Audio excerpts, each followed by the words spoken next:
Dear friends, thank you for coming. Now, புற்றுநோய் சம்பந்தமான ஒரு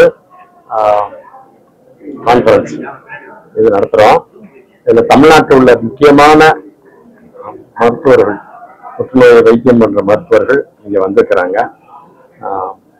கொஞ்சம் சர்ஜன்ஸ், கொஞ்சம் ரேடியேஷன் ஆன்காலஜிஸ்ட், பட் மெயினா மெடிக்கல் ஆன்காலஜிஸ்ட்.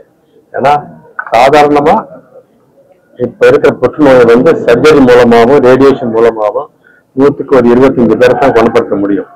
அதுக்கு மேல குணப்படுத்தணும்னா சிஸ்டமிக் ட்ரீட்மெண்ட் சொல்றோம். அதாவது ரத்தத்தின் மூலமாவோ அல்லது வாய் வழியாவோ மருந்துகளை செலுத்தணும். அப்படி பண்ணித்தான் இப்போ 70-80 பேரை நம்ம குணப்படுத்துறோம். ஆக இந்த மெடிக்கல் ஆன்காலஜிஸ்ட் வந்து இப்போ ஒரு 50 வருஷமா பெரிய அளவில் டெவலப் ஆயிருக்கு. டே டு டே புதுசா மருந்துகள்லாம் வந்துகிட்டு இருக்கு. ஸோ பொதுவாகவே டாக்டர்கள் வந்து அவங்களுடைய மருத்துவ அறிவை அவங்க அப்பப்போ புதுப்பிச்சுக்கிட்டே தான் இருக்கணும். பழைய வைத்தியத்தை தொடர்ந்து பண்ணிக்கிட்டு இருக்க முடியாது.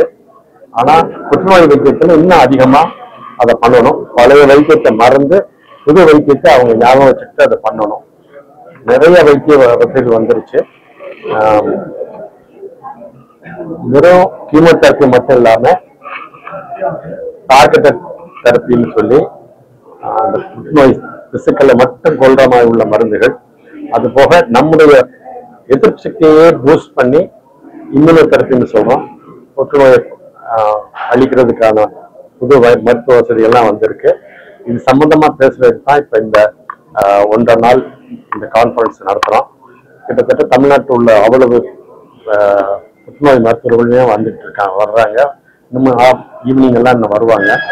இதனால பொதுவா இது பரவலா தமிழ்நாடு முழுவதும் மக்களுக்கு ஒரு லேட்டஸ்ட் மருத்துவ அறிவு அவங்களுக்கு போகும். அதனால மக்களுக்கு நல்ல பயன் ஏற்படும். ஸ்டேஜ் 1, 2, 3 ஈஸியா குணப்படுத்தலாம். ஸ்டேஜ் 4 வந்து சில வியாதிக்கு, உதாரணமா லிம்போமா, லியூகீமியா, அப்புறம் டெஸ்டிகுலர் டியூமர், அந்த மாதிரி சில வியாதிகள் தான். அது 100க்கு 10% தான் ஸ்டேஜ் 4 இருக்கிறத குணப்படுத்த முடியும். மற்றபடி பெரும்பாலான வியாதிகளை ஸ்டேஜ் 3க்குள்ள இருந்தா தான் நம்ம குணப்படுத்துற மாதிரி வரும். புற்றுநோய் உடம்ப எந்த உறுப்பு வேணாலும் பாதிக்கலாம். பொதுவா பெண்களுக்கு அதிகமா மார்பக புற்றுநோயும் கர்ப்பப்பை புற்றுநோயும் அதிகமா அவங்கள பாதிக்குது.